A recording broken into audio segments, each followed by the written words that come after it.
திருச்சிற்றம்பலம். மெய்யடியார் பெருமக்களே, இந்த நில உலகத்திலே உள்ள உயிர்கள் அனைத்தும் நோயற்ற வாழ்வும் குறைவற்ற செல்வமும் பெற்று சீரோடும் சிறப்போடும் வளமாகவும் நலமாகவும் வாழ்வாங்கு வாழ வேண்டும், வாழ்வாங்கு வாழ வேண்டும் என்று வாழ்த்தி மகிழ்கிறேன். அடியேன் திருமந்திர சுடர் நன்னிலம் ராமசாமி. அடியார் பெருமக்களே, நீங்கள் நாள்தோறும் துயில் உணருங்கள். நற்சிந்தனைகளோடு பஞ்சாட்சர மந்திரத்தை சொல்லி நல்ல சிந்தனை, நல்ல சொற்களை பேசுங்க. நல்ல அறிவார்ந்த அருளாளர்களுடைய அருளுரைகளை எல்லாம் கேட்டு அகமகிழுங்கள். நல்லதையே பேசுங்கள், நல்லதையே செய்யுங்கள். நீங்கள் நாளும் நலமாகவே இருப்பீர்கள். வாழ்நாளில் கவலையே இல்லை. நல்லதே நடக்கும், நல்லதே நடக்கும், நல்லதே நடக்கும். திருச்சிற்றம்பலம்.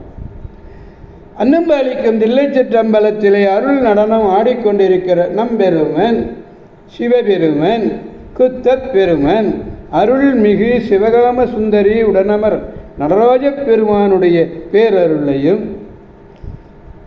மாப்பிள்ளை குப்பம் அருள்மிகு காமாட்சி உடனமர் கைலாசநாதருடைய பேரருளையும், அருட்பெருமார்களுடைய குரு அருளையும், அடியார் பெருமக்களாகிய உங்களுடைய அன்புரைகளையும் வாழ்த்துரைகளையும் துணையாக கொண்டு அடியேன் இன்று முதலாம் திருமுறையில் திருப்பருப்பதம் என்னும் திருத்தலம், திருப்பருப்பதம் அதாவது ஆந்திர மாநிலத்திலே உள்ளது.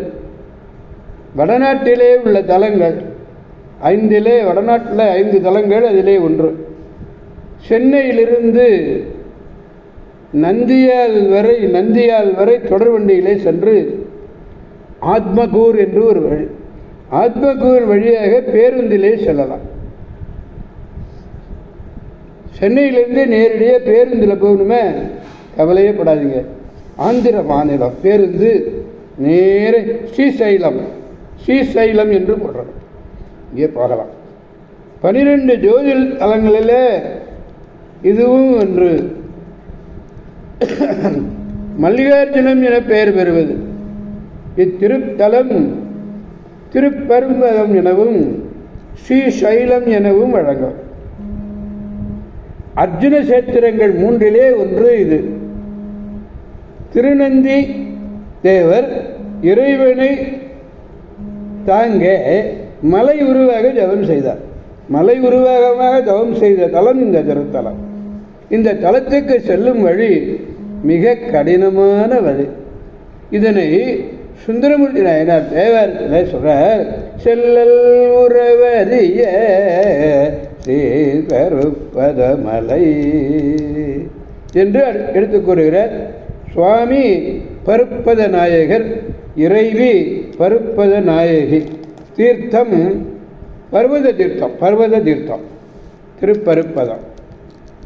காலத்திலே எழுந்தருளிய பிள்ளையார் அங்கிருந்தவரே கூற்றுதைத்தார் விற்றிருக்கும் திருக்கோகரணநாதரை பாடினார். பின்னர் சுடுமணி உமிழ்நாகம் என்னும் திருப்பதிகத்தை பாடி திருப்பருப்பத பர்வத நாயகனை பரவினார். பதிகம் 116, முதலாம் திருமுறை, பாடல் 3வது பாடல்.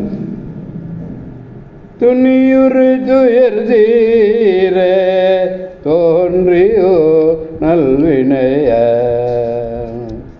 துணியுறு துயர் தீர தோன்றியோ நல்வினைய, இனி ஒரு பயனாதல் இரண்டும் இரண்டுர மனம் வையே கனியுறு மரம் ஏறி கருமுக கரையுகளும் பனியுறு கதிர்மதியாமும் பருப்பதம் பரவுவே. நெஞ்சை பார்த்து சொல்லுகிறார். நெஞ்சே வருத்தத்தை தரக்கூடியது இந்த பிறவி. இந்த பிறவி துயர் தீர தோன்றிய நீ நல்வினைகளை செய்து அந்த புண்ணியத்தினாலே தேவர்கள் உலக இன்பங்களை நுகர்தல், வீடு பேராகிய விழுமிய பயனை எய்துதல், வீடு பேராகிய பயனை எய்துதல். திருச்சிற்றம்பலம். ஆகிய இரண்டிலும் பற்று கொள்ளாதே. அதாவது இந்த உலகத்தை இன்பத்தை நுகர்தல், வீடு பேராகிய விழுமிய பயன்களை எய்துதல், இந்த இரண்டிலும் நீ பற்றுக்கொள்ளாதே நெஞ்சே என்கிறார். கரிய குரங்குகள் கனிகள் நிறைந்த மரத்திலே ஏறி அதனை விடுத்து மூங்கில் மரங்களிலே தாவி உகழுகின்ற குளிர்ந்த ஒளியோடு கூடிய பிறைமதியை சூடிய சிவபெருமானுடைய திருப்பருப்பதத்தை நாம் வணங்குவோம், நாம் சென்று வணங்குவோம். வருக வருக. மனித மனம் ஒன்றை விட்டு ஒன்று மாறும் இல்லையா, அந்த நிலையை மிக அருமையாக இங்கே இந்த பாடலில் வர்ணனை தெரிவிக்கிறது. ஏன் இந்த மரத்திலிருந்து ஒரு மரத்தை விட்டுட்டு இன்னொரு மரம் போகுதே, அதனால பிறவி துன்பம் நீங்க வேண்டுமே. ஆனால் பிறந்த நீ செய்த நல்வினையால் எய்த போகும் இன்பப் பிறவியை எண்ணி இரண்டு வட்டம் மனம் எழுதாதே. திருமலையை போற்றுவோம் வா, கோடி செல்வம் முற முயன்றார் செல்வம் மகிழ்வார்கள். அதுபோல நீ பேரின்பம் பெற பிறந்து புண்ணிய வாசத்தால் வரும் தேவலோக இன்பம் முதலியவற்றை சிந்தியாதே என்று சொல்லுகிறார். எனவே அடியார் பெருமக்களே, நாம் திருப்பருப்பதம் செல்வோம், இந்த பதிகம் முழுமையும் பாடி மகிழ்வோம். மீண்டும் நாளை சந்திப்போம். திருச்சிற்றம்பலம். சிவாய ஓம் நமச்சிவாய.